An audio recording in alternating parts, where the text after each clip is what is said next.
अस्सलाम वालेकुम। ये ओप्पो एक मोबाइल आया ओप्पो A31। ये वाटर डैमेज है। सप्लाई के साथ इसको ऑन किया है, ऑन तो हो रहा है, सिर्फ वाइब्रेट कर रहा है, मतलब डिस्प्ले नहीं आ रहा।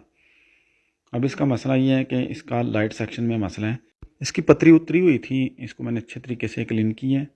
तो ये देखें, इसका एक कैपेसिटर ये डैमेज है और ये नीचे एक इसकी रेजिस्टेंस है, वो उतरी हुई है। मतलब इसको मैंने क्लीन किया तो उतर गई थी, वाटर डैमेज की वजह से बिल्कुल ख़राब हो गई, वाटर डैमेज की वजह से बिल्कुल ख़राब हो गई थी। मतलब ये इसकी ये लाइन ये बिल्कुल ही डैमेज थी।